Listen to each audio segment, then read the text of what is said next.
Hello दोस्तों, कैसे हैं आप सब। दोस्तों, आज हमारी कंपनीज अमेंडमेंट की पहली क्लास है। ये अमेंडमेंट आपके लिए जो जून 21 वाले स्टूडेंट है और दिसंबर 21 वाले स्टूडेंट है, दोनों के लिए एप्लीकेबल रहेगी। जून 21 के लिए तो खासकर एप्लीकेबल है और दिसंबर वालों को भी ये अमेंडमेंट पढ़नी पड़ेगी, और दिसंबर 21 वालों के लिए और अगर अमेंडमेंट आएगी तो अलग से वो भी पढ़नी पड़ेगी। ठीक है। तो companies amendment for CM inter, अगर आप सीए है, सीए वाले स्टूडेंट है या सीएस वाले स्टूडेंट है, तो आपके लिए दोस्तों ये नहीं है, ये स्पेशली फॉर सीएमए स्टूडेंट के लिए ही है। तो आप ही देखिए, करीब 3 से 4 से 5 लेक्चर के अंदर मैं सारी अमेंडमेंट कंप्लीट करूंगा और बहुत आसानी से, बहुत आराम से, बहुत इजी एक्सप्लेनेशन में आपको अमेंडमेंट सिखाऊंगा। ठीक है। और सारी वीडियो यूट्यूब पर अपलोड होगी, तो डाउनलोड करने की कोशिश ना करें, कोई फायदा भी नहीं है, मैं हटाऊंगा भी नहीं, यूट्यूब पर अपलोड हो जाएगी। ठीक है। अब बात करते हैं कि अमेंडमेंट पढ़ेंगे कैसे जाए। तो मैंने पिछली क्लास के अंदर आपको ये समझाया था, प्रीवियस एक क्लास और डाली थी अमेंडमेंट से रिलेटेड, लिंक आपको उसका डिस्क्रिप्शन मिल जाएगा। और मैंने उसमें समझाया था, अगर आपने वो नहीं देखी तो पहले वो देखिए, उसमें मैंने ये समझाया हुआ है कि कौन सी अमेंडमेंट सीएमए स्टूडेंट को पढ़नी पड़ती है और कौन सी नहीं पढ़नी पड़ती। ठीक है। तो वहां पर आप क्लियर कर लीजिए जाकर कि कौन सी पढ़नी है और कौन सी नहीं पढ़नी। फिर याली आ जाना इस पे देखने। आओ तो स्टार्ट करते हैं विदाउट टाइम वेस्ट करें आज की अमेंडमेंट क्लास, और देखते हैं आज कितनी अमेंडमेंट हम पढ़ेंगे। बहुत आसानी से, बहुत ही इजी लैंग्वेज में शॉर्ट नोट बनाते हुए मैं आपको अमेंडमेंट कराऊंगा।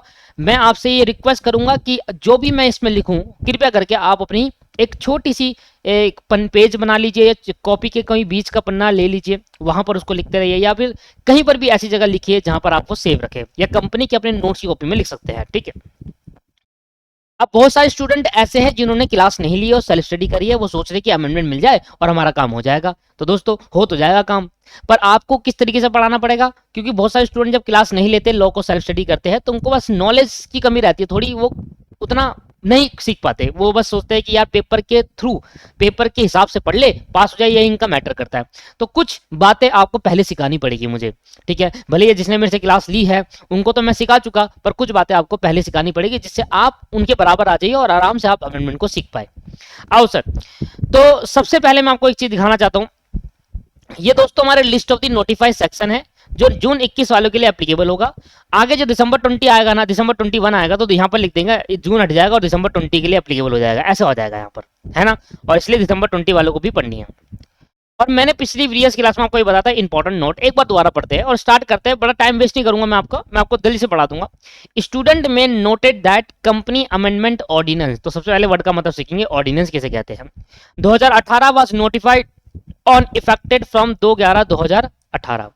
ठीक है। Which continued as company amendment ordinance notified on 12 January 2019, and thereafter the company second amendment ordinance 2013 notified on 21 February without any change.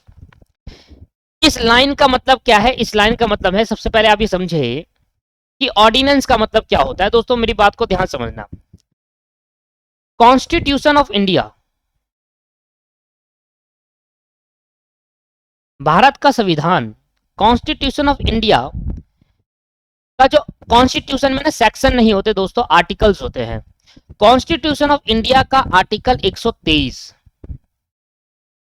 Constitution of India का article 123 power देता है, पावर किसको देता है? पावर प्रेसिडेंट ऑफ इंडिया को। Power देता है किसको? प्रेसिडेंट ऑफ इंडिया को।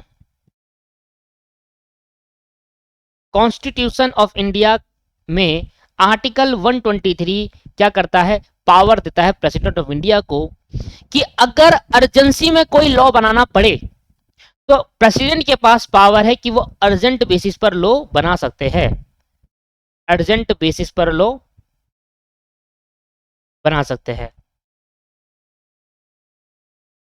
अर्जेंट बेसिस पर लॉ बना सकते हैं। उनको हाउसेज ऑफ द पार्लियामेंट की परमिशन लेने की जरूरत नहीं है। हाउसेज ऑफ द पार्लियामेंट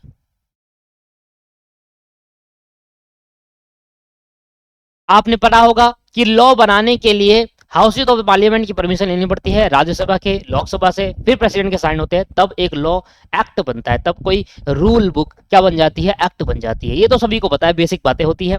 ठीक है। नहीं पता तो इसका आप बेसिक की क्लास देख सकते हैं, मेरी यूट्यूब पर है। अर्जेंट बेसिस पर अगर लॉ बना सकते हैं, अर्जेंट बेसिस पर लॉ बना सकते हैं विदाउट परमिशन ऑफ, इनकी परमिशन लेने की जरूरत नहीं होती। ठीक है। इनकी परमिशन लेने की जरूरत नहीं होती। तो कॉन्स्टिट्यूशन ऑफ इंडिया में आर्टिकल 123 पावर देता है प्रेसिडेंट ऑफ इंडिया को, इंडिया के प्रेसिडेंट को, अगर उनको अर्जेंट बेसिस पर लॉ बनाना हो तो लॉ वैसे बनने के लिए कोई भी कानून, कोई भी एक्ट पास करने के लिए राज्यसभा और लोकसभा की परमिशन लेनी पड़ती है और तब जाकर प्रेसिडेंट के एक्शन के बाद वो एक्ट में बनता है। तो इसके लिए अगर प्रेसिडेंट को अर्जेंट बेसिस पर लॉ बनाना पड़े तो आपको जरूरी ये पावर देता है 123 आर्टिकल कि आपको houses of the parliament, Rajya Sabha और लोकसभा की परमिशन नहीं लेनी पड़ेगी, आप अर्जेंट बेसिस पर लॉ बना सकते हैं। और दोस्तों जब हम अर्जेंट बेसिस पर लॉ बनाते हैं तो प्रेसिडेंट द्वारा जो लॉ अर्जेंट बेसिस पर बनता है, और ये अर्जेंट बेसिस तब बनता है जब हाउसेज ऑफ पार्लियामेंट सेशन में नहीं होते। दोस्तों ऐसा नहीं है कि पूरे टाइम, सोचो अगर सारे मिनिस्टर पूरे साल पार्लियामेंट में बैठे रहेंगे तो काम कौन करेगा, गवर्नमेंट काम कैसे करेगी? तो ऐसा जरूरी नहीं है। सेशन होते हैं साल के अंदर, तो साल में जो सेशन होते हैं 3 सेशन होते हैं, उसके अंदर 2-3 सेशन होंगे, उसके अंदर क्या करेंगे, वहां पर होगा, वहां बैठा जाएगा, उसके बिहाफ पर जितने लॉ बनाने होंगे वहां बनेगा। तो ऐसे नहीं कि पूरे साल सेशन चलता रहता है, ऐसा नहीं होता। ठीक है, ठीक। तो अगर मैं कहूं बताओ पूरे साल में कितने सेशन हुए, तो 3 सेशन होते हैं पार्लियामेंट के, जहां पर सारे मिनिस्टर्स, सारे लोग, एमएलए एमपी वगैरह आते हैं और मिलकर लॉ को क्रिएट करते हैं, लॉ बनाते हैं, एसेंट देते हैं, अपनी पास होता है, फिर जाकर एक्ट बनता है। तो मैंने कहा बताओ नॉलेज क्या है, मतलब मेन क्या है? मेन यह है कि आर्टिकल 123 क्या करता है, आर्टिकल 123 प्रेसिडेंट को पावर देता है कि अगर पार्लियामेंट सेशन में नहीं है और आपको लॉ बनाना है तो प्रेसिडेंट के पास पावर है, वो अर्जेंट बेसिस पर लॉ बना सकते हैं। और जो प्रेसिडेंट जब अर्जेंट बेसिस पर लॉ बनाते हैं without passing the houses of parliament, तो ऐसे लॉ को नाम देते हैं ऑर्डिनेंस। क्या बोलते हैं इसको? ऑर्डिनेंस कहा जाता है। तो ऑर्डिनेंस वर्ड का मतलब समझ में आया? हाँ जी सर, समझ में आया। ऑर्डिनेंस मत का मतलब है कि अगर प्रेसिडेंट को अर्जेंट बेसिस पर लॉ बनाना हो और उस टाइम पार्लियामेंट सेशन नहीं है, उस टाइम ना राज्यसभा सेशन में ना लोकसभा सेशन में है, तो उस केस के अंदर लॉ बनाना है, तो सेशन में पार्लियामेंट नहीं है, हाउसेज ऑफ पार्लियामेंट सेशन में नहीं है, तो लॉ बनाना जरूरी है। तो प्रेसिडेंट के पास आर्टिकल 123 के हिसाब से पावर है और वो जाकर अर्जेंट बेसिस पर लॉ बना सकते हैं। ठीक। उसके बाद आर्टिकल 123 में यह भी लिखा हुआ है कि अगर प्रेसिडेंट ने लॉ बना दिया, या लॉ जो प्रेसिडेंट लॉ बनाते हैं बिना पास करे हाउसेज ऑफ पार्लियामेंट में, ऐसे लोग को ऑर्डिनेंस कहते हैं। ठीक है सर, ठीक है।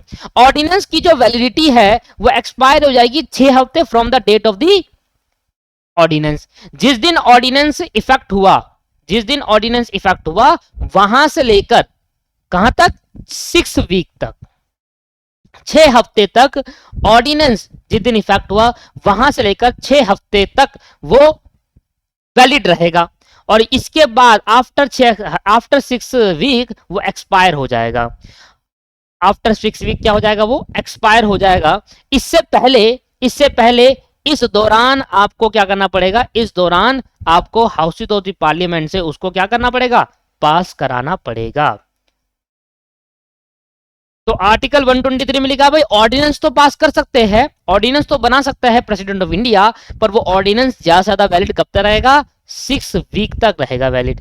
ज्यादा से ज्यादा वैलिड कब तक रहेगा, 6 वीक तक रहेगा। 6 हफ्ते तक वो वैलिड रहेगा, 6 हफ्ते के बाद वो ऑटोमेटिकली एक्सपायर हो जाएगा। ठीक है।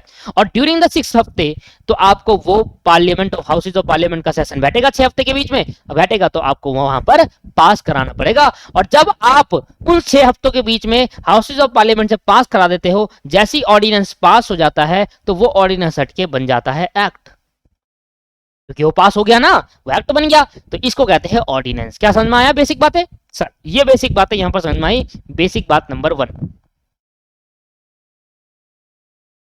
जो कि ये बहुत जरूर समझना है, क्योंकि जब तक ये नहीं समझोगे बात नहीं बनेगी आगे। ठीक है। Basic point number 1। अब बेसिक पॉइंट नंबर 1 समझ लिया कि ऑर्डिनेंस क्या होता है और कैसे ऑर्डिनेंस काम करता है।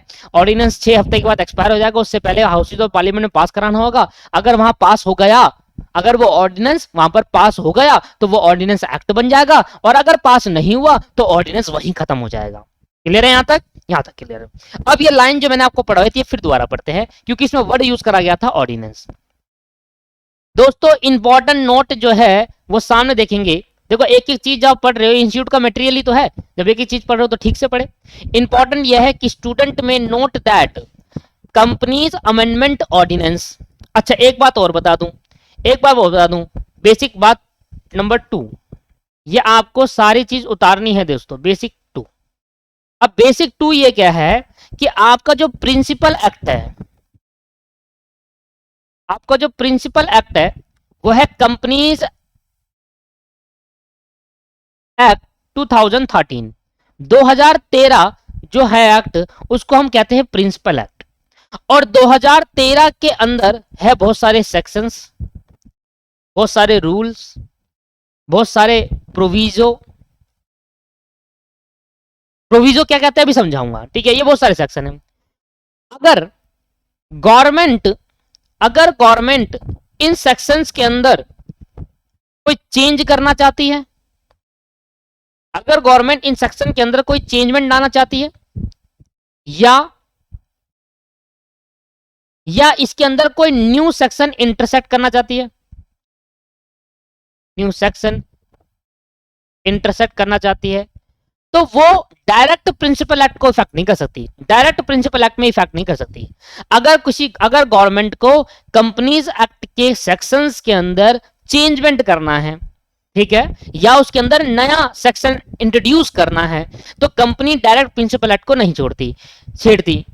चेंजमेंट करने के लिए, नया सेक्शन इंटरसेक्ट करने के लिए कंपनी को एक एक्ट पास करना पड़ता है, और जिस एक्ट से वो प्रिंसिपल एक्ट अमेंड होता है, उस एक्ट को बोलते हैं companies amendment act.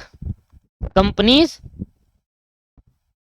Amendment act. और जिस साल में आपने अमेंड करा होता है, उस साल का यहां पर नाम आ जाता है। तो अभी हम पढ़ रहे हैं कंपनीज अमेंडमेंट एक्ट 2019, और कुछ बातें पढ़ेंगे कंपनीज अमेंडमेंट एक्ट 2020 की। अब दोनों ही हमारे लिए एप्लीकेबल है दोस्तों। अब 2019 तो बहुत पुराना हो गया, या आज 2021 चल रहा है, तो 2019 तो बहुत पुराना हो गया, तो हमें पढ़ना है क्योंकि हमारे लिए यही एप्लीकेबल है, अब पुराना हो या नया हो। और कंपनीज अमेंडमेंट एक्ट 2020 में कुछ अमेंडमेंट्स हो रही थी, वो भी हम पढ़ेंगे, ठीक है जी। तो अमेंडमेंट, इस एक्ट का मतलब क्या होता है, ये एक्ट क्या करता है, ये एक्ट पास करने का मतलब होता है कि इस एक्ट का मेन काम होता है कि प्रिंसिपल एक्ट के अंदर क्या लेकर आना, प्रिंसिपल एक्ट के अंदर चेंजमेंट या फिर नया सेक्शन इंट्रोड्यूस करना।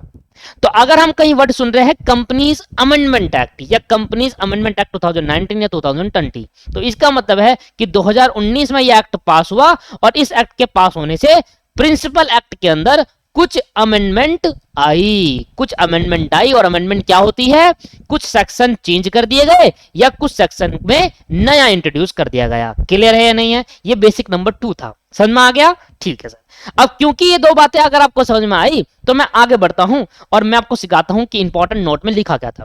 कहता है student may note that companies amendment ordinance, इसका मतलब प्रेसिडेंट साहब ने इसको बनाया है और अर्जेंसी पे बनाया है, और ये नोटिफाइड हुआ था 2018 में, was notified and on affected 2/11/2018 में। ओके, तो यहां पर इतनी सी बात लिखी है जी, हमारा कंपनीज अमेंडमेंट ऑर्डिनेंस है, कंपनी अमेंडमेंट एक्ट बनता, एक्ट तब बनता जब हाउसेज ऑफ द पार्लियामेंट में सेशन होता और वहां दोनों पास होते तब बनता। और क्योंकि अमेंडमेंट लाना जरूरी था, कुछ कंपनीज एक्ट, जो प्रिंसिपल एक्ट था ना कंपनीज एक्ट 2013, उसके अंदर कुछ सेक्शन में अमेंड करना था, कुछ सेक्शन में चेंजमेंट करना था, कुछ नए सेक्शन लाने थे, पर पार्लियामेंट में हाउसेस का सेशन चल नहीं रहा था, तो क्या करा जाए, तो प्रेसिडेंट साहब ने क्या करा, कंपनी अमेंडमेंट का ऑर्डिनेंस ले आया। और वैसे क्या होता है अमेंड करने के लिए वैसे क्या होता है, एक्ट होता है, ठीक है सर। पर ऑर्डिनेंस से भी अमेंडमेंट करा जाता है क्योंकि प्रेसिडेंट के पास पावर है भाई, ठीक है सर, ये समझ में आ गया। तो ये लाया गया 2018 में, ओके, और 2018 में लाया गया और इसको स्टार्ट करा 2/11/2018 तक, 2/11/2018 तक। मतलब जो अमेंडमेंट ऑर्डिनेंस लाया गया कंपनीज प्रिंसिपल एक्ट के अंदर कुछ चेंजमेंट करने के लिए, जो अमेंडमेंट ऑर्डिनेंस आया कंपनी का, वो 2018 में आया था। देखो ये मैंने कहा कि ये मेरा साल है 2018, ये मेरा 2018 है, और ये वो डेट है जहां इफेक्टिव डेट जब से अमेंडमेंट ऑर्डिनेंस लागू हुआ था 2/11/2018 को। तो 2/11/2018 को ये ऑर्डिनेंस लागू हुआ, और यहां पर ऑर्डिनेंस पास करा गया क्योंकि इस टाइम पे प्रेसिडेंट ने 123 आर्टिकल का यूज करके अपने ऑर्डिनेंस बनाया गया, companies ordinance, companies amendment ordinance, companies amendment ordinance pass करा गया। और ये ऑर्डिनेंस कब पास करा गया? 2018 में पास करा। और वो लागू कब से हुआ? वो इफेक्ट हुआ 1/11/2018 तक। और जब से ये लागू होगा तब से 6 महीने के लिए, 6 महीने कह रहा हूं, 6 हफ्ते के लिए ही ये वैलिड रहेगा। तो 6 हफ्ते कब होते हैं इसके जरा गिनना। 11वां महीना है, 11वां महीने में बताओ कितने महीने हफ्ते हुए, फिर ऐसे करके 6 हफ्ते गिनो उसके। तो जो 6वां हफ्ता होगा ना, 6 वीक, वहां तक ये लागू होगा। ठीक है, ऑर्डिनेंस। और जब यहां पर आया 6 हफ्ते के अंदर तो क्या हो पता है? कहता है which continued as companies amendment ordinance 2019 notify on 12 January 2019। 6 हफ्ते कब होते हैं पता है इसके? गिनना जरा, 6 हफ्ते पहले गिनो फिर बात करते हैं। ठीक है, अब 6 हफ्ते बताता हूं। 2 तारीख से लेकर जो आपका 6 हफ्ते हो गया, 14 दिसंबर को दोस्तों 6 हफ्ते हुए। 14 दिसंबर को, 14/12/2018 को 6 हफ्ते हो गए। और 6 हफ्तों तक ये ऑर्डिनेंस को पास कराया ही नहीं गया। जब ये ऑर्डिनेंस पास नहीं हुआ ना, तो ये ऑर्डिनेंस उसी वक्त क्या हो गया? एक्सपायर हो गया। ठीक है सर, अब क्या करा जाए भाई? ऑर्डिनेंस पास नहीं होगा तो एक्सपायर होगा। सर पास कहां कराना होगा? वही लोकसभा राज्यसभा, 6 हफ्ते की इसकी जान होती है। ऑर्डिनेंस पास नहीं हुआ तो कोई बात नहीं, एक्सपायर, वही खत्म हो जाएगा ऑर्डिनेंस। फिर क्या हुआ? फिर देखो, फिर कह रहा है कि which continued as companies amendment ordinance 2019। फिर दूसरा अमेंडमेंट ऑर्डिनेंस लाया गया, क्योंकि पहला वाला तो एक्सपायर हो गया। अब दूसरा फिर लाया गया, और उसको लाया गया 12 जनवरी 2019 को। उसको लाया गया दोस्तों 12 जनवरी 2019 को। और दूसरा अमेंडमेंट ऑर्डिनेंस बनाया जो 12 जनवरी 2019 में आया। सर दूसरा लाया गया, और दूसरा कब लाया गया? अगले साल लाया गया। तो अगले साल के लिए तो पहला हो गया ना। तो क्या हुआ? 12 जनवरी, क्योंकि 2018 में जो ऑर्डिनेंस आया था वो एक्सपायर हो गया था।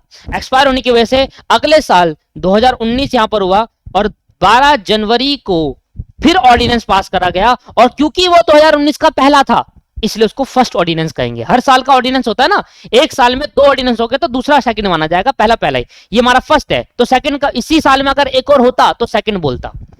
क्योंकि इसी ऑर्डिनेंस को फिर लाया गया जो 12 जनवरी को, और उसका नाम दिया गया companies amendment ordinance, companies amendment ordinance 2019।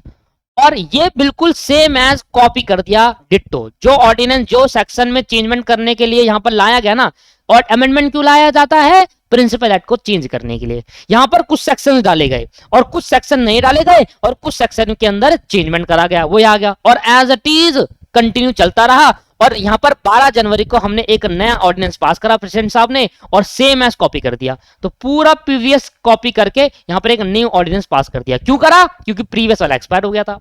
अब जब ये पास करा दोस्तों, तो इसके 6 हफ्ते गिन लो। अब जब इसके 6 हफ्ते गिनोगे तो भैया फिर एक्सपायर हो जाएगा। ठीक ठीक, पर इससे पहले मैं बता दूं, कॉपी करने का मतलब हुआ कि नए सेक्शन इस वाले ऑर्डिनेंस में कोई नए इंट्रोड्यूस नहीं करे, न्यू कुछ भी इंट्रोड्यूस नहीं था। पुराना जो ऑर्डिनेंस था उसी को कंटिन्यू में चलता रहा और नया ऑर्डिनेंस बना दिया, कॉन्टिन्यूस में चलता रहा। ठीक है, वो 2018 के लिए था, वो एक्सपायर हो गया था, 2019 के लिए पहला अमेंडमेंट बन गया। ठीक है, चलो इसके बाद 12 हफ्ते गिनो उसके। और जब इसके 12 हफ्ते गिनोगे, मैं एक एक लाइन पढ़ा रहा हूं आपको, ये नॉलेज होती है दोस्तों। ऐसे आप अभी कहीं कभी लॉ पढ़ोगे यार, किसी को पढ़ाओगे तो आपको ये चीजें पता होनी चाहिए क्या होता है। इसके 6 वीक गिन लो। जब इसके 6 वीक गिनोगे तो 12 जनवरी, अरे कैलेंडर खोल के देख रहा था मैं तो, 12 कौन गिनेगा, टाइम वेस्ट। कैलेंडर खोलो, तीसरी देखो 12 जनवरी से कब तक 6 महीने होते हैं, 6 हफ्ते कितने होते हैं? तो 6 हफ्ते हो गया 23 फरवरी 2019 को 6 हफ्ते हो गए। और 6 हफ्ते होने के बाद ये ऑर्डिनेंस फिर एक्सपायर हो गया। ये ऑर्डिनेंस पास हुआ ही नहीं, और जब पास हुआ नहीं तो ये एक्सपायर, खत्म कहानी। फिर क्या हुआ आगे देखो, कहा कि एंड देयर आफ्टर फिर कंपनी ऑर्डिनेंस लाया गया, और क्योंकि उसी साल में आया गया इसलिए सेकंड अमेंडमेंट ऑर्डिनेंस कहा गया। और उसके अंदर 2019 में नोटिफाई करा गया 21 फरवरी को। अच्छा ये गलत कर दी मैंने डेट, यहां पर 17 फरवरी आएगा, 17 फरवरी को हफ्ता कंप्लीट हुआ था। ठीक है, फिर यहां पर 17 फरवरी को कंप्लीट हुआ, और 21 फरवरी को फिर कहा भाई एक्सपायर हो गया था, और फिर कहा कि यार क्या करे, फिर कर दो ऑर्डिनेंस। पावर ही पावर है भैया, कितने मर्जी ऑर्डिनेंस लाओ। लो कंपनीज और अमेंडमेंट, और इसलिए आप बोला सेकंड अमेंडमेंट, क्योंकि एक ही साल में 2 ऑर्डिनेंस पास कर दिए गए। ये हमारा सेकंड ऑर्डिनेंस हुआ, और हमने सेकंड अमेंडमेंट ऑर्डिनेंस पास करा 2019 में ही। और कब पास करा? 2019 पे। और ये ऑर्डिनेंस क्योंकि यहां एक्सपायर हो गया था, अब 21 फैब को फिर दोबारा लाया गया, 21 फैब 2019 को, और क्योंकि एक ही साल में दो हो गए इसलिए फर्स्ट अमेंडमेंट और सेकंड अमेंडमेंट ऑर्डिनेंस बोला गया। ठीक है सर, क्लियर है या नहीं है? और ये इसका बेस था, प्रीवियस हिस्ट्री थी इस ऑर्डिनेंस की, जो मैंने पूरा विदाउट एनी चेंज, कोई भी चेंज नहीं करा, एज इट इज कॉपी मार दिया, एज इट इज कॉपी कर दिया। भैया क्या करते हैं, एक्सपायर हो जा रहा था वो नया बनाया जा रहा था, जब पार्लियामेंट सेशन में बैठी नहीं रही तो भैया पास कैसे होगा, इसलिए वो एक्सपायर हो रहा, प्रेसिडेंट फिर बना दे रहे, फिर एक्सपायर हो रहा, प्रेसिडेंट फिर बना दे रहे। भैया पार्लियामेंट तो बैठे सेशन में, तभी तो लोकसभा राज्यसभा में पास होगा, है ना। अब ये अलग बात है कि पार्लियामेंट में बैठने के बाद वो रिजेक्ट हो गया, वो अलग चीज है, पर यहां तो पार्लियामेंट सेशन में बैठी नहीं, और बैठी नहीं तो ये तो हफ्ते एक्सपायर हो रहे हैं, इस वजह से नए ऑर्डिनेंस आए जा रहे थे, और एक साल में क्योंकि इधर दो बार आ गए इसलिए सेकंड अमेंडमेंट वर्ड का यूज करा गया। क्लियर हो गया यहां तक बात? यहां तक बात क्लियर होगी, आगे बढ़ते हैं। Now company second amendment act 2019 has been passed, ओहो, and receive the assent on 31/7/2019 को। अब जो कंपनी सेकंड अमेंडमेंट है वो पास हो गया राज्यसभा में, सेशन बैठा, और ये वाला जो ऑर्डिनेंस है वो पास हो गया और इसको लागू करा गया। ये पास हो गया बोथ दी हाउसेज में, और जैसे ही पास हुआ बोथ दी हाउसेज में तो एसेंट जो दी गई, ये पास हुआ गया, और जैसे ये पार्लियामेंट में देखा फिर 6 हफ्ते नहीं देखते इसके, जैसे ये पार्लियामेंट में गया पास हुआ फिर 6 हफ्ते नहीं, फिर देखते एसेंट कब मिली, तो प्रेसिडेंट की एसेंट यहां मिली। प्रेसिडेंट की जो एसेंट है कब मिली थी, 31/7/2019 में। प्रेसिडेंट की जो एसेंट है वो कब मिली थी, 31/7/2019 में। और जैसे ही प्रेसिडेंट ने, जैसे ही ये अमेंडमेंट पास हुआ, ये ऑर्डिनेंस वर्ड हटकर क्या बन गया, एक्ट बन गया, और नाम पड़ गया, बताओ क्या नाम पड़ गया, companies amendment act, companies second amendment act 2019। आया समझ में आपको? क्या ये बेसिक बातें समझ में आ रही है आपको क्या हो रहा है? ये मैं क्यों बोल रहा हूं पता है आपको, ये कहानी क्यों समझाई? मुझे जब पहला प्रोविजन सिखाऊंगा ना, ये सारी कहानी तब यूज होगी। मैं ऐसे पागल की तरह नहीं समझा रहा कहानियां को आपको, क्यों हुआ क्या हुआ, मुझे हिस्ट्री से आपको क्या ही मतलब इस हिस्ट्री का, ना तो ये पेपर में आएगा ना कुछ होगा, पर मुझे जब मैं पहला प्रोविजन सिखाऊंगा ना, फाइनेंशियल ईयर की डेफिनेशन में जो चेंजमेंट आया उसका इसका यूज होगा, इस वजह से मेरे को समझाना पड़ रहा है, ठीक है। It include all the provision of Second Amendment ordinance. In addition, some new provision has been added. और जब ये एक्ट पास हुआ तो भैया क्या हुआ, ओल्ड प्रोविजन जो सेट थे वो तो वही थे ही, इसके अंदर कॉपी तो था ही उसका, और प्लस न्यू और ऐड कर दिए गए। एक्ट बनते बनते यहाँ पर न्यू और ऐड, क्योंकि भैया साल चेंज हो गया और कमी पता चली और ऐड कर दिए गए। और अब जब ये एक्ट बना तो ओल्ड प्रोविजन तो मिलाकर जो पियाला चल रहा था 2018 में जो बना था वो कॉपी करा, यहां से कॉपी करा, और ये एक्ट बना तब भी कॉपी हो गया, प्लस न्यू और ऐड हो गए, और नाम बढ़ गया कंपनी सेकंड अमेंडमेंट एक्ट 2019। तो अब ये जो कंपनी सेकंड अमेंडमेंट एक्ट 2019 है, इसका काम क्या होगा? इसका काम यह होता है कि ये प्रिंसिपल एक्ट को अमेंड करता है, उसके अंदर कोई सेक्शन होंगे तो उसको चेंज करेगा या नए सेक्शन को इंट्रोड्यूस करेगा। क्लियर है या नहीं है? क्लियर हो गया सर, यहां तक बात, बेसिक बात है सारी की सारी। और एक बात तो कहा कि भैया ये जो न्यू प्रोविजन ऐड करे गए, ये न्यू प्रोविजन कब से इफेक्ट होंगे? ये न्यू प्रोविजन इफेक्ट होंगे जब सेंट्रल गवर्नमेंट नोटिफाई करेगी। जब सेंट्रल गवर्नमेंट बताएगी ना कि न्यू प्रोविजन अब से लागू है, तभी लागू करा जाएगा। पढ़ना जरा, new provision will be effect from the date to be notified by central government, और सेंट्रल गवर्नमेंट जो डेट नोटिफाई करेगी वहां से ये न्यू प्रोविजन अप्लाई कर दिए जाएंगे, एप्लीकेबल होंगे। तो कहता है the provision which were earlierly contain in company second amendment ordinance has been made effect on 2/11/2018। तो 2/11/2018 को पहली बार ऑर्डिनेंस पास हुआ था, वहीं से कॉपी हुआ है, तो उसके प्रोविजन नीचे दे दिया और कहा क्या क्या चेंजमेंट आया है। तो पहला चेंजमेंट बताया कि भैया पहला जो चेंजमेंट आया है वो आया फाइनेंशियल ईयर की डेफिनेशन में। कंपनीज एक्ट के अंदर जो फाइनेंशियल ईयर की डेफिनेशन होती है उसके अंदर पहला चेंजमेंट जो जहां बोल्ट में होगा ना वो चेंजमेंट है, amendment by the companies act 2017, और फिर further amended by companies amendment ordinance 2019 में चेंज करा। अब तो ये एक्ट बन गया, एक्ट बन गया तो 2 सेक्शन 2 सबसेक्शन 41 हमें बताता है what is the meaning of financial year, और फाइनेंशियल ईयर की डेफिनेशन में चेंज कर दिया गया, कुछ चेंजमेंट आए। और वो क्या चेंजमेंट आए, अब स्टार्ट करते हैं अपनी अमेंडमेंट क्लास। यहां दो बेसिक बातें मैं आपको सिखा चुका, basic number 1 and basic number 2 ordinance के बारे में समझाया, और कैसे ये बेस हिस्ट्री बनी ऑर्डिनेंस की वो मैंने आपको समझाया। क्लियर है या नहीं है? क्लियर। अब क्लियर है तो एक बेसिक बातें और पढ़ लो, और ये बेसिक क्या है, बेसिक नंबर 3। सर हमारे पास ना मान लो सेक्शन 2 है, सबसेक्शन 41 है, ये है फाइनेंशियल ईयर का डेफिनेशन, ये है फाइनेंशियल ईयर की डेफिनेशन। मतलब section 2 subsection 41 of the principal act हमें ये बताएगा meaning of financial year. Financial year का क्या मतलब होता है, ये सेक्शन 2 सबसेक्शन 41 हमें बताएगा। जब किसी भी सेक्शन के आगे, किसी भी सेक्शन के नीचे कोई भी पैराग्राफ कि जब कोई सेक्शन एक्सप्लेन करा जाता है, जब कोई सेक्शन बताया जाता है, उसके नीचे अगर कोई पैराग्राफ प्रोवाइडेड दैट वर्ड से शुरू होता है, अगर कोई पैराग्राफ, क्या कह रहा हूं, पैराग्राफ, और किस वर्ड से चालू होगा, paragraph start provided that word से चालू होगा। अगर कोई पैराग्राफ प्रोवाइडेड दैट वर्ड से चालू हो रहा है, इसको हम बोलते हैं फर्स्ट प्रोविजो। क्या कहते हैं इसको, फर्स्ट प्रोविजो कहते हैं। क्लियर है या नहीं है, क्लियर है। और अगर दूसरा, इसके बाद क्या होता है, इसके बाद होता है second proviso, provided further that. क्या हुआ, प्रोवाइडेड फर्दर दैट। अगर कोई पैराग्राफ प्रोवाइडेड फर्दर दैट से चालू हो रहा है, इसको हम नाम देते हैं सेकंड प्रोविजो। क्या बोलते हैं, सेकंड प्रोविजो। और उसके बाद अगर कोई पैराग्राफ प्रोवाइडेड आल्सो दैट से चालू होता है, तो उसको हम नाम देते हैं फर्दर दैट होगा। अगर कोई पैराग्राफ आल्सो दैट से चालू होता है, तो उसको हम नाम देते हैं third, fourth and so on. फिर थर्ड फोर्थ चालू होंगे, सारे प्रोवाइडेड दैट आल्सो दैट से चालू होंगे फिर। तो ये 3 बातें, बेसिक बातें आपको पता होना चाहिए कि प्रोवाइडेड दैट को हम कहते हैं first proviso, provided further that को कहते हैं सेकंड प्रोविजो, और प्रोवाइडेड आल्सो दैट को कहते हैं थर्ड, फोर्थ, फिफ्थ, जो फिर आल्सो दैट से चालू होता है। ये वेरी वेरी वेरी इंपॉर्टेंट है दोस्तों। जब भी आप कभी लॉ को ध्यान से पढ़ोगे, तो यहां पर ये वर्ड का यूज काफी करा जाएगा। अब इस वर्ड का मतलब क्या होता है, इस वर्ड का मतलब होता है कि अगर आप कोई भी सेक्शन पढ़ रहे हो, तो वो सेक्शन अधूरा है जब तक आप ये 3 प्रोविजो नहीं पढ़ते। कोई भी सेक्शन अगर आप पढ़ते हो, मान लो आपने फाइनेंशियल ईयर की डेफिनेशन पढ़ी और आपने सिर्फ सेक्शन 241 पढ़ लिया, पर उसका प्रोवाइडेड दैट या प्रोवाइडेड फर्दर दैट या आल्सो दैट नहीं पढ़ा, तो इसका मतलब है कि कोई भी सेक्शन आप अगर पढ़ रहे हो, वो सेक्शन तब तक अधूरा है जब तक उस सेक्शन को पढ़ते टाइम साथ में इनको ना पढ़ा जाए। ये मतलब होता है प्रोवाइडेड दैट्स वर्ड्स का। First proviso, second proviso, third proviso.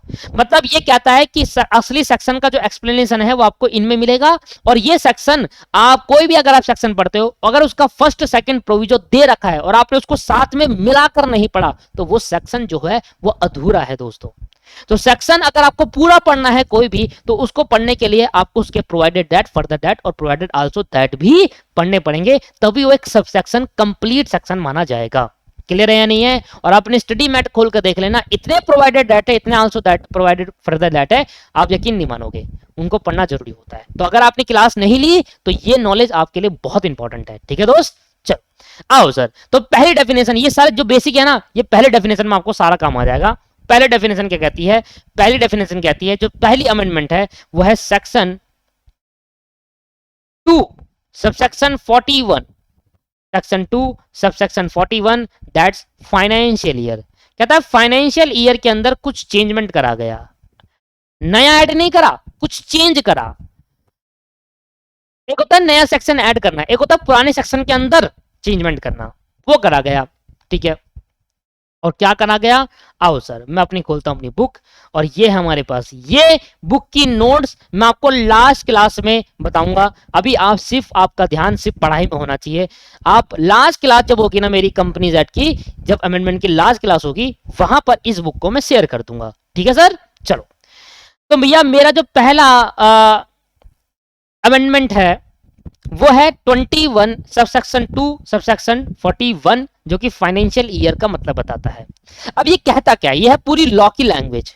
देखो वर्ड क्या आया, प्रोवाइडेड दैट, वर्ड क्या आया, प्रोवाइडेड फर्दर दैट। और मैं आपको बता दूं ये हमारे स्टडी मैट में नहीं है, बट क्योंकि ये नॉलेज के लिए पढ़ना पड़ेगा आपको, क्योंकि फाइनेंशियल ईयर वर्ड हर जगह यूज होता है, तो इसको नॉलेज के लिए आपको पढ़ना पड़ेगा, इसलिए पढ़ा रहा हूं। ठीक है, पर मैंने कहा ये हमारे स्टडी मैट में अभी है नहीं। ठीक है सर, इंटर के स्टडी मैट में नहीं है, आगे आ जाएगा मुझे नहीं पता, पर अभी नहीं है। कहता है फाइनेंशियल ईयर का मतलब क्या होता है, और ये मतलब पढ़ते टाइम आपको इसको साथ में पढ़ना पड़ेगा, फर्स्ट प्रोविजो और सेकंड प्रोविजो, नहीं तो ये सेक्शन अधूरा है, नहीं तो आप गलत इंटरप्रिटेट कर जाओगे। क्लियर है या नहीं है? क्लियर। पढ़े एक बार, पढ़ते बहुत आराम से एक्सप्लेन करूंगा आपको, इतनी अच्छी तरीके से मैं लैंग्वेज समझाऊंगा। देखो मेरी बात समझा, जब आप आगे जाकर सीएमए बन जाओगे ना, मैं हमेशा अपने स्टूडेंट को ये कहता हूं कि जब आगे जाकर आप सीएमए बन जाओगे तो आपको कोई पढ़ाने वाला नहीं होगा दोस्तों, आपको लॉ की लैंग्वेज को खुद समझना होगा। और अगर आप जैसे अभी मान लेते हैं हम लॉ की लैंग्वेज समझकर आपको एक्सप्लेन कर देते हैं बहुत अच्छे से, ये बहुत अच्छा आपको लगता है कि यार बड़े अच्छे से लॉ को एक्सप्लेन करा गया, इसका नुकसान आपका है दोस्तों, ये नुकसान सबसे ज्यादा आपका है। नुकसान इसलिए आपका है क्योंकि अभी आप हमारे ऊपर डिपेंड हो गए, आप कोई भी लॉ समझने के लिए आपको टीचर की जरूरत पड़ने वाली है। जब आप सीएमए बन जाओगे तब क्या टीचर हायर करोगे आप? नहीं। तब तो आपको ये लॉ आज लॉ है, ये कल चेंज हो जाएंगे, ये और चेंज हो जाएंगे, क्या पता फाइनेंशियल डेफिनेशन अगले कल चेंज हो जाए, तो आपको पढ़ना आना चाहिए ना दोस्तों। समझिए, हम आज के लिए नहीं पढ़ रहे, हम फ्यूचर के लिए पढ़ रहे हैं। हम सीएमए बनने के बाद हमें लॉ पढ़ना आना चाहिए, चाहे डायरेक्ट टैक्स हो, चाहे जीएसटी हो, चाहे लॉ एंड एथिक्स हो, कोई भी किसी भी टाइप का लॉ है, किसी भी टाइप का एक्ट है, उसकी जो लैंग्वेज है लॉ लैंग्वेज, उसको आना चाहिए। ये आप अगर आज समझ गए ना तो प्रोफेशनल बनने के बाद आपको प्रॉब्लम नहीं होगी, आप इजीली कोई भी अगर अमेंडमेंट आएगी तो आपको खुद समझ पाओगे। इसलिए मैंने अमेंडमेंट को एज इट इज कॉपी कर दिया कि मैं आपको पढ़ाना सिखाऊं। अमेंडमेंट तो पढ़ लोगे, याद भी कर लोगे यार, पर पढ़ना सीखो लॉ को, ये मैं कहने की कोशिश करता हूं कि लॉ को आप पढ़ना सीखिए। प्रोफेसर बनने के बाद आपको कोई पढ़ाने वाला नहीं होगा, आपको खुद पढ़ना पड़ेगा, और अगर आप गलत इंटरप्रेट कर गए तो अपने क्लाइंट को गलत इंफॉर्मेशन पकड़ा दोगे।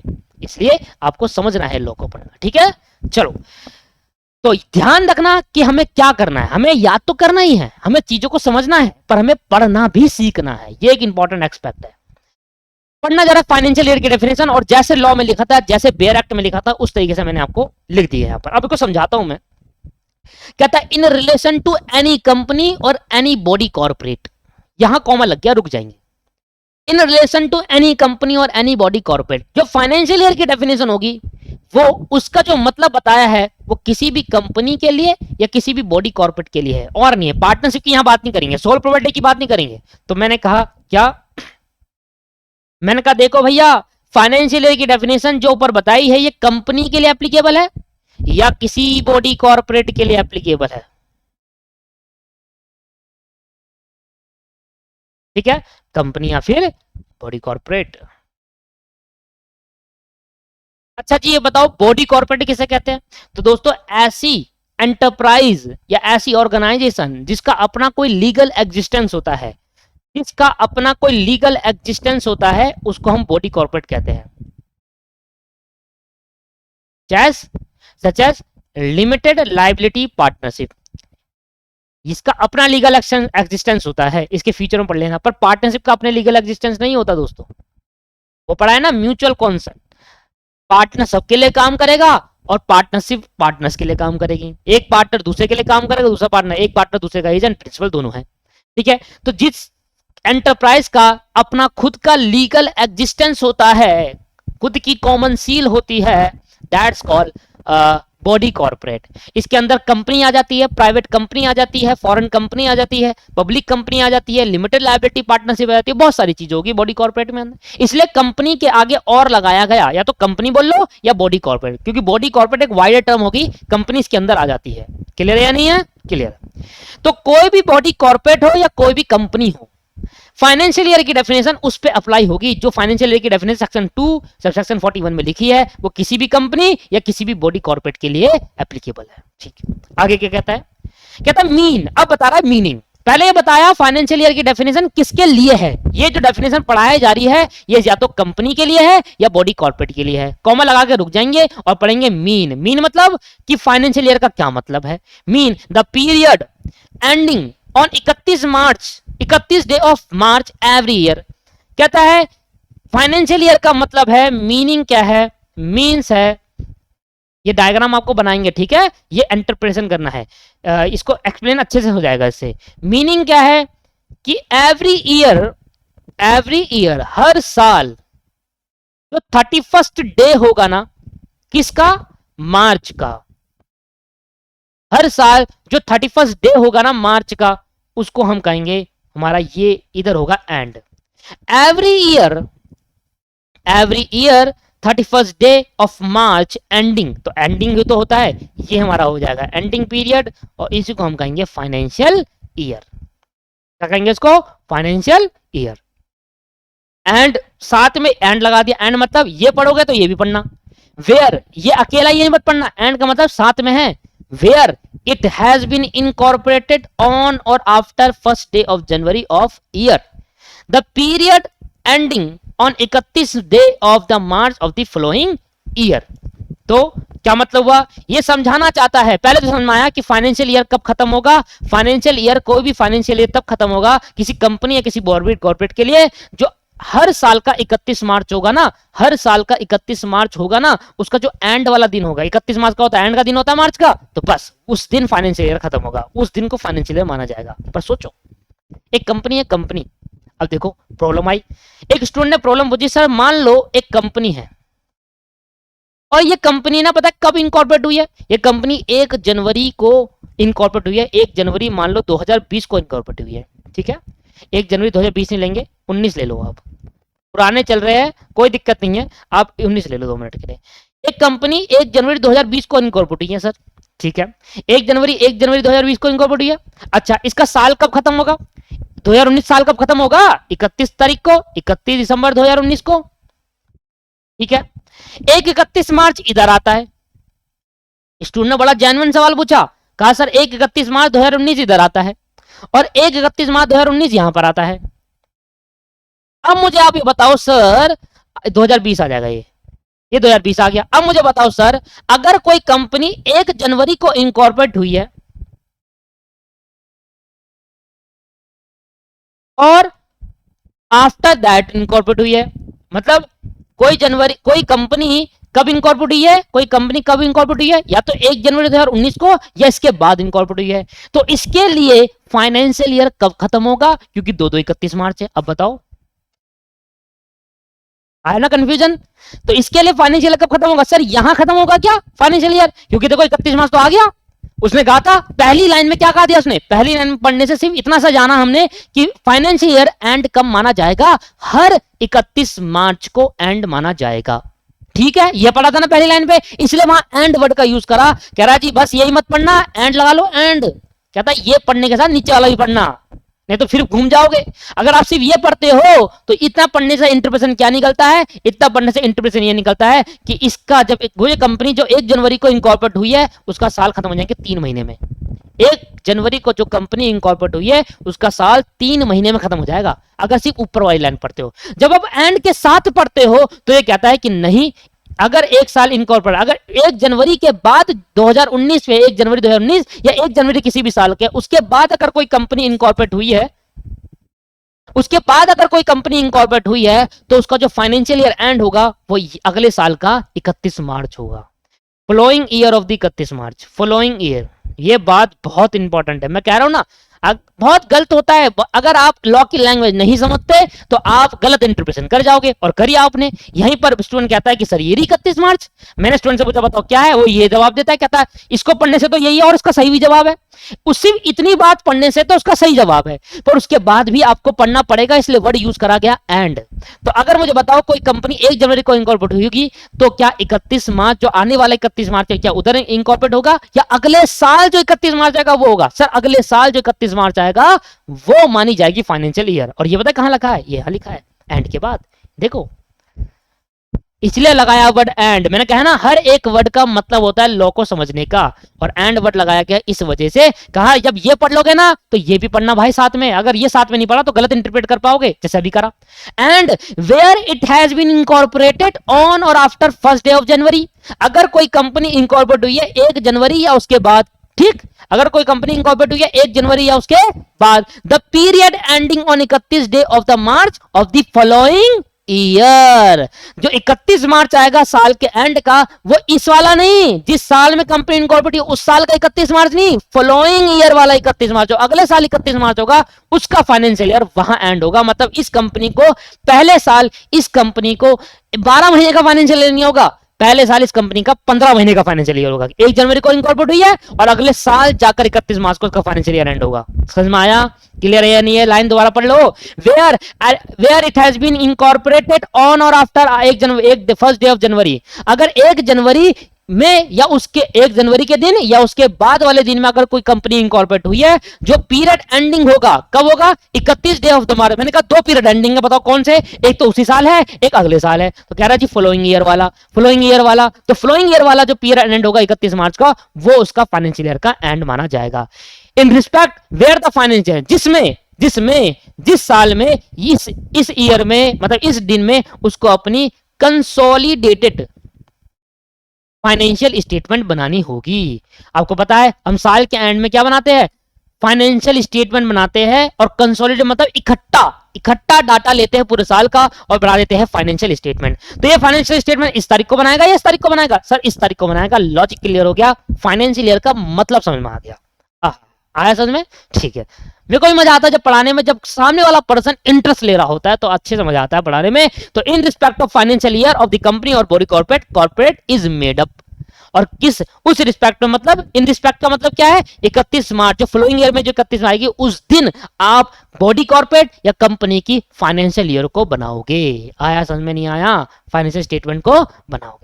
और कहता है कि अगर कोई भी सेक्शन आप पढ़ रहे हो तो सेक्शन 241 क्लियर हुआ। अगर कोई भी सेक्शन आप पढ़ रहे हो और उसका प्रोवाइडेड दैट और प्रोवाइडेड फर्दर दैट है, तो आपको उसके साथ पढ़ना होगा, नहीं तो ये सेक्शन अभी भी अधूरा है। और क्या कहता है? प्रोवाइडेड दैट और फर्दर प्रोवाइडेड, यही तो अमेंडमेंट था कि प्रोवाइडेड दैट और फर्दर प्रोवाइडेड फर्दर दैट भी ऐड कर दिया गया कंपनीज अमेंडमेंट एक्ट के अंदर।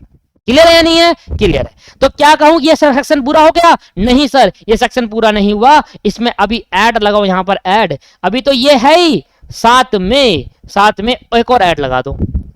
जब एक और ऐड लगाओगे तो इस ऐड में पढ़ेंगे क्या? इस ऐड में करेंगे प्रोवाइडेड दैट फर्स्ट प्रोविजो। क्या है? इसको बोलते हैं फर्स्ट प्रोविजो। ठीक। और क्या कहता है प्रोवाइडेड दैट? जरा ध्यान दीजिएगा।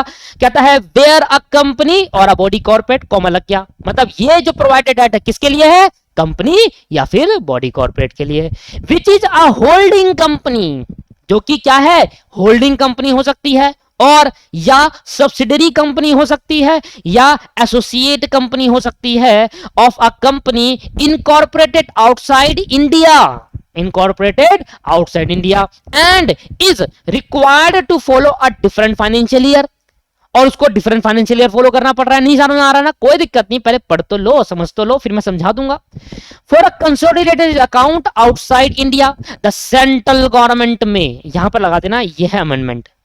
सेंट्रल गवर्नमेंट, इसमें आई थी अमेंडमेंट। यहां पर पहले सेंट्रल गवर्नमेंट नहीं था, यहां पर वर्ड यूज करा गया था ट्रिब्यूनल, अब यहां पर यूज कर दिया गया सेंट्रल गवर्नमेंट में।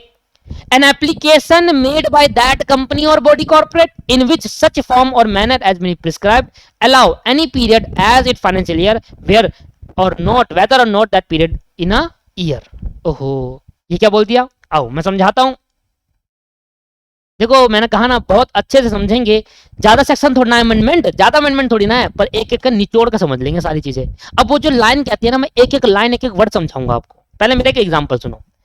मेरी कंपनी है दोस्तों, मेरी कंपनी, मान लो मेरी कंपनी है, ये मैं हूं, ये हूं मैं, इधर देख रहा हूं, नाराज हूं आपसे, और आप ये रहे, आप इधर, आप मुझे देख रहे हो घुरम घुर के, है ना? तो मैंने कहा देखो, आप भी पतले हो, मैं तो हूं ही पतला, ठीक है? तो मैंने कहा देखो सर, मेरी एक कंपनी है एबीसी लिमिटेड, ये मेरी कंपनी है, ठीक है? मेरी कंपनी एबीसी लिमिटेड है, और ये आप हो, ये आप हो जी, और ये मैं हूं। जब आप ये पढ़ोगे तो आप कहना कि ये मैं हूं और मैं ये हो जाऊंगा, ठीक है? चलो, ये एबीसी लिमिटेड मेरी कंपनी है, ठीक है सर। अब मेरी जो कंपनी है एबीसी लिमिटेड, ये इंडिया में है। मेरी जो कंपनी एबीसी लिमिटेड वो कहां है? इंडिया के अंदर। और ये आप हो, ये है मेरी कौन सी, ये एबीसी लिमिटेड है, और ये आपके पास, आपकी भी कोई कंपनी है, मान लो आपके पास सीडी लिमिटेड आपकी कंपनी है, और ये आप आउटसाइड इंडिया कंपनी है, मतलब ये कंपनी मान लो यूएसए में। ये कंपनी कहां इनकॉर्पोरेट हुई है? यूएसए में। और मेरी कंपनी कहां इनकॉर्पोरेट हुई है? इंडिया। तो मेरी कंपनी कौन सी होगी? Domestic company. यानी कौन सी होगी? फॉरेन कंपनी, मल्टीनेशनल कंपनी नहीं कहते इनको, फॉरेन कंपनी कहते हैं, जो इंडिया के बाहर है। अच्छा, जो बाहर की इनकॉर्पोरेट हुई होती है वो इंडिया में आती है, वो होती है एमएनसी, पर ये इंडिया के बाहर है और बाहर ही काम कर रही है। ठीक है सर, अब मेरी बात सुनना। अब मेरी कंपनी जो फाइनेंशियल ईयर यूज करेगी वो 1 अप्रैल से लेकर 31 मार्च तक का यूज करेगी। ठीक है, यही होगा फाइनेंशियल ईयर। और अगर 1 जनवरी से अगर इंकॉर्पोरेट हो तब भी 31 मार्च होगा फॉलोइंग ईयर वाला, ये मैंने समझाया आपको। अब जो ये सीडी कंपनी है ना, ये मेरी कंपनी की होल्डिंग कंपनी है, मतलब मेरी सब्सिडरी हो गई, ये होल्डिंग कंपनी होगी। अब सर इतना आपको मैं एक्सपेक्ट कर रहा हूं कि आपको इतना पता होगा कि होल्डिंग और सब्सिडरी क्या होती है। बेसिक की क्लास मैंने यूट्यूब पर डाल दी, आप वहां से देख सकते हो, बाकी आपको पता होगा नॉर्मल इतनी बात। अगर अमेंडमेंट पढ़ रहे हो तो इतनी बात तो पता होगी। कंपनी ऐसे तो कोई अमेंडमेंट पढ़ने आता नहीं है, अमेंडमेंट पढ़ने का मतलब आपको बेसिक बातें पता है। ये होल्डिंग कंपनी है और ये सब्सिडरी कंपनी है इसकी। तो होल्डिंग कंपनी का जो फाइनेंशियल स्टेटमेंट बनता है, ध्यान देना, होल्डिंग कंपनी का जो फाइनेंशियल स्टेटमेंट बनता है वो पता कब बनता है? होल्डिंग कंपनी का जो फाइनेंशियल स्टेटमेंट बनता है वो बनता है 1 जून से 30 जून तक। होल्डिंग कंपनी का जो फाइनेंशियल स्टेटमेंट का बनने का डेट है वो ये वाला है। तो उनका जो फाइनेंशियल ईयर है और हमारा जो फाइनेंशियल ईयर उसमें बहुत बड़ा डिफरेंस है। हमारा financial year as per section 2 subsection 41 है, सेक्शन 2 सबसेक्शन 41 के हिसाब से हमारा फाइनेंशियल ईयर 31 मार्च को क्लोज होगा और उनका क्लोज हो रहा है 30 जून को। फंस गए। कंसोलिडेटेड कैसे करे भैया? हम अपने अकाउंट को कैसे कंसोलिडेट करो, होल्डिंग कंपनी और सब्सिडी को कैसे कंसोलिडेट करे? तो यहां हम फंस गए कि इन दोनों के अकाउंट को कंसोलिडेट कैसे करा जाएगा। कंसोलिडेट है, ये अपनी अकाउंट फाइनेंशियल स्टेटमेंट बनाएगा, ये अपनी फाइनेंशियल स्टेटमेंट बनाएगा।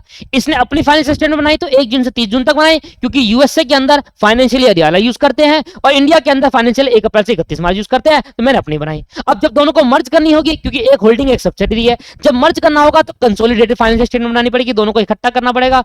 और कंसोलिडेटेड फाइनेंशियल स्टेटमेंट बनाते टाइम हम फंस जाएंगे भाई, हम फंस गए। फंस कैसे गए? क्योंकि इसने जो फाइनेंशियल ईयर, इसने जो अकाउंटिंग करी, जिसने जो फाइनेंशियल स्टेटमेंट बनाई वो इस ईयर के हिसाब से बनाई और इसने जो फाइनेंशियल ईयर बनाई वो इस हिसाब के बनाई। बताओ क्या करूं? प्रॉब्लम बस सुना दी, अब बता दो क्या करूं? फंस गए।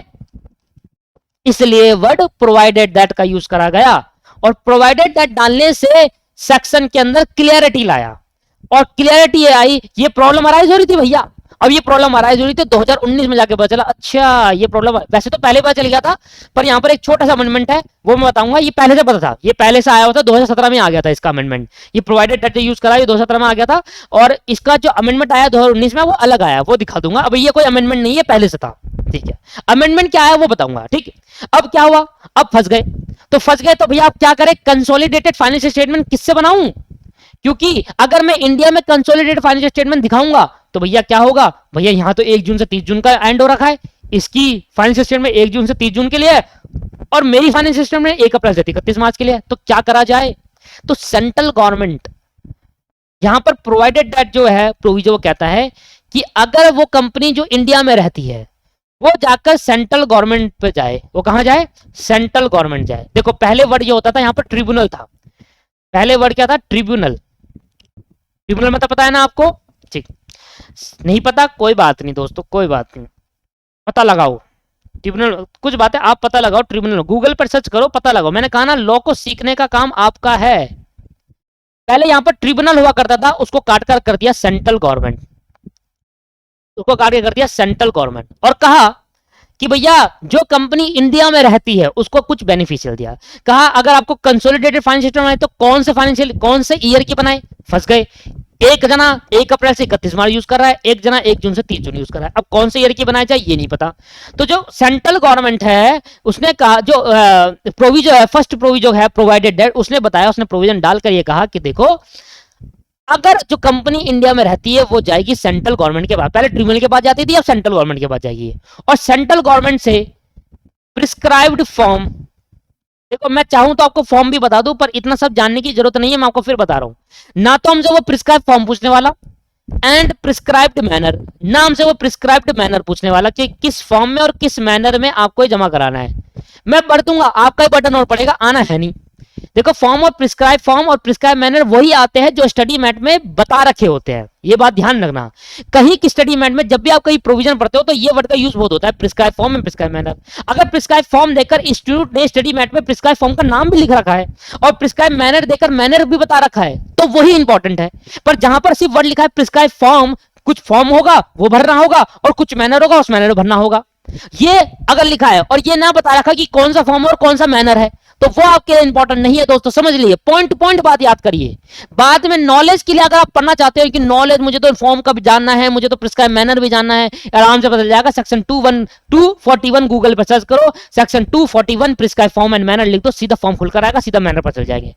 नॉलेज के लिए तो ठीक है दोस्तों, नॉलेज के लिए लॉ को पढ़ना चाहिए, समझना चाहिए, बट यह है कि लॉ आगे चेंज होता रहेगा, क्या पता फॉर्म चेंज हो जाए, क्या पता मैनर चेंज हो जाए।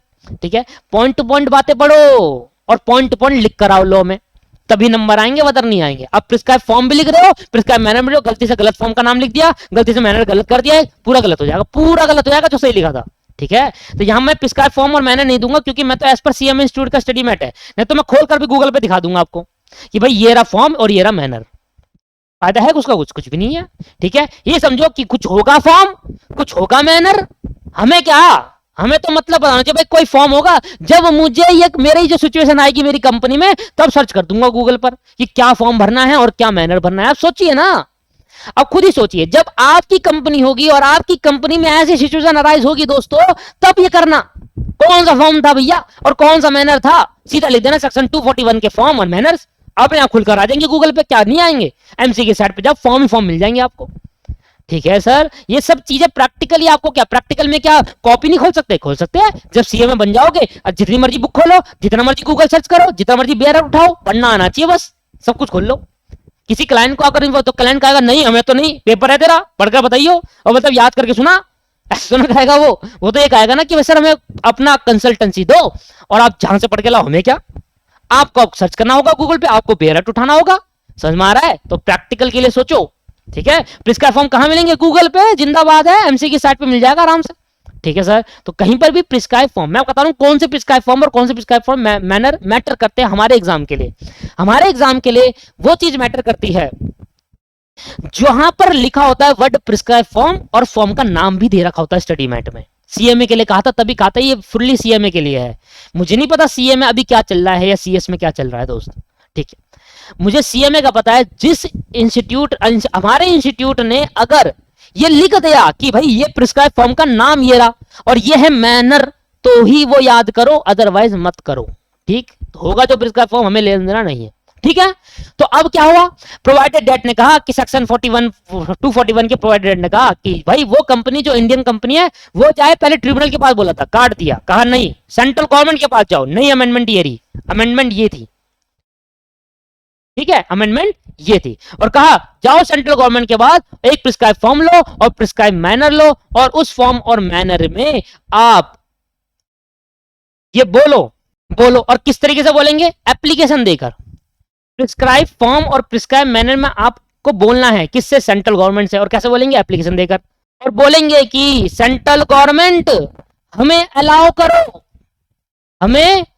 करो कि हम दूसरा फाइनेंशियल ईयर यूज कर सके क्या करने के लिए, फाइनेंशियल स्टेटमेंट कंसोलिडेट करने के लिए।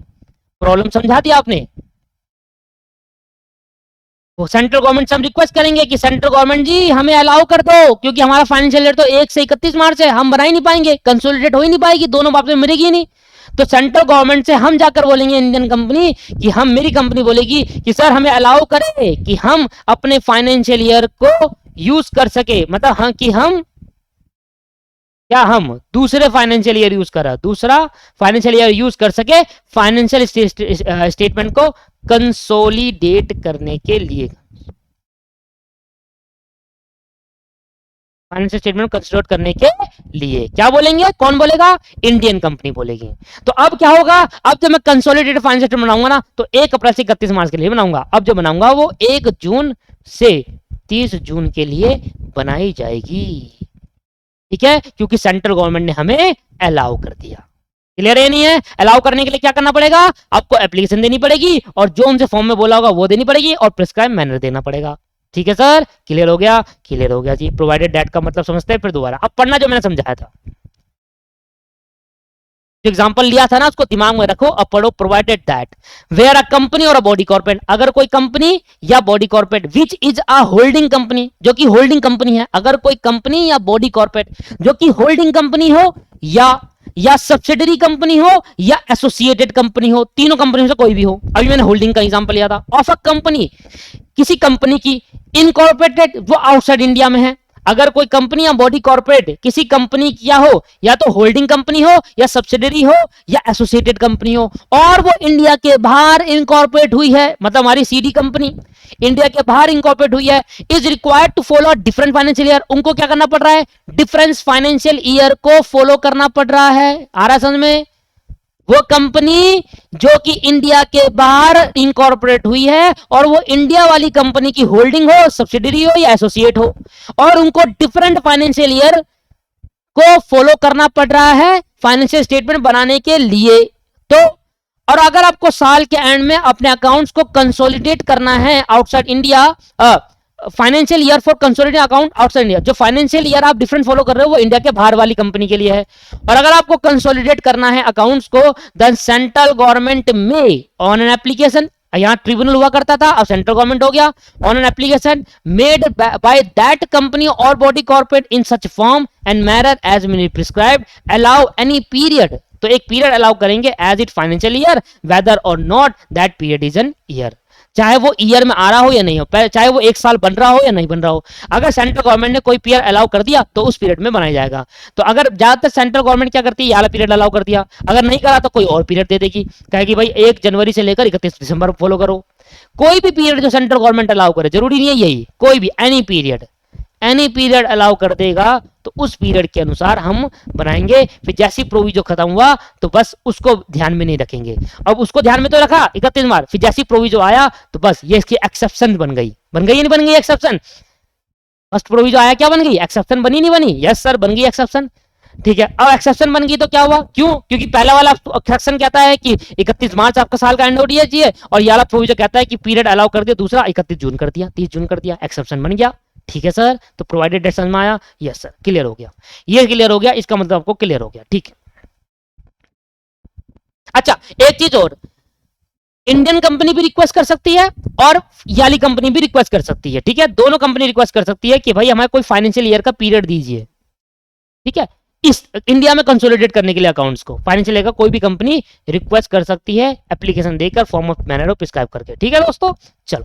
प्रोवाइडेड फर्दर दैट मतलब second proviso, any application pending before the tribunal as the date of the commencement of the Companies Amendment Act 2019 shall be disposed of by the tribunal in accordance with the provision applicable to it before such commencement। समझ में नहीं आया? पढ़ो एक बार, अपने हिसाब से पढ़ो, और अब एक बार पढ़ो, खुद से पढ़ो दोस्तों, तभी आएगा। इसको मेरे पढ़ाने से, अब एक बार शांत से वीडियो पॉज करो, इसको आराम से यहाँ पर पढ़े क्या लिखा है। पढ़ा? अच्छे से पढ़ा? अब जरा ध्यान सुनो क्या कह रहा है। ये कह रहा है कि भैया प्रोवाइडेड फर्दर डेट क्या कहता है, और जो मैंने आपको कहानी सिखाई थी ना वो अब काम आएगी। मुझे बताओ, पहली बात तो मैं आपको ये जो बता दूं कि जो प्रोवाइडेड दैट है और प्रोवाइडेड फर्दर दैट है, ये वाला आपके पास नहीं, प्रोवाइडेड दैट जो है ये वाला, ये पहले से था, 2017 में इंकॉर्पोरेट कर दिया गया था प्रोवाइडेड दैट को, और इसमें सिर्फ अमेंडमेंट क्या आई 2019 में। मतलब हमारे लिए क्या अमेंडमेंट आई इसमें? बस जहां पर सेंट्रल गवर्नमेंट था वहां पहले ट्रिब्यूनल हुआ करता था, अब सेंट्रल गवर्नमेंट हो गया, इतनी सी अमेंडमेंट है। बाकी प्रोवाइडेड दैट पहले से था। पहले क्या होता था, एप्लीकेशन किसको देते थे? ट्रिब्यूनल को देते थे, इसलिए वर्ड प्रोवाइडेड फर्दर दैट में ट्रिब्यूनल यूज करा गया है। अब सेंट्रल गवर्नमेंट को देते हैं। ठीक है, सेंट्रल गवर्नमेंट में तो मोदी जी नहीं भाई, कंपनी रजिस्ट्रार में जो रीजनल डायरेक्टर होते हैं वहां पर जो आपके पास रीजनल डायरेक्टर होगा उनको जाएंगे, वो होता है कंपनी एक्ट के लिए सेंट्रल गवर्नमेंट। ठीक, अच्छा कहीं मोदी जी को पकड़ा रहे हो, लो भाई एप्लीकेशन जरा देना फाइनेंशियल ईयर कोई सा, ठीक है, सर्च करना में। चलो, तो ये क्या कहता है? कहता है देखो आपका ऑर्डिनेंस कब पास हुआ? 2019 में। 2019 में यहां पर कंपनीज ऑर्डिनेंस पास हुआ, अमेंडमेंट, कंपनी अमेंडमेंट ऑर्डिनेंस कब पास हुआ? 2019 में। जब कंपनी अमेंडमेंट ऑर्डिनेंस 2019 में पास हुआ तो ये वाला सेक्शन जो प्रोवाइडेड डेट है वो तो पहले से चला आ रहा है। प्रोवाइडेड डेट वाला सेक्शन जो है वो पहले से चला हुआ रहा है, 2017 में आ गया था। क्या लिखा था वर्ड वहां पर? Amended bye the companies amendment 2017 and further amend करा है। पहले अमेंडमेंट एक और बार हो गया था 2017 में, मान लो 2017 में प्रोवाइडेड डेट आया, ठीक, हमें क्या लगा कभी भी आया हो प्रोवाइडेड। अब जब प्रोवाइडेड डेट वर्ड आया तो वहां पर ये सिचुएशन राइज हुई, दो अलग अलग कंपनीज वाली, फाइनेंशियल सर्विस करने वाली। तो यहां पर क्या हुआ, जब यहां पर आया तो बहुत सारी एप्लीकेशन गई, क्योंकि हम एप्लीकेशन यहां नहीं दे सकते।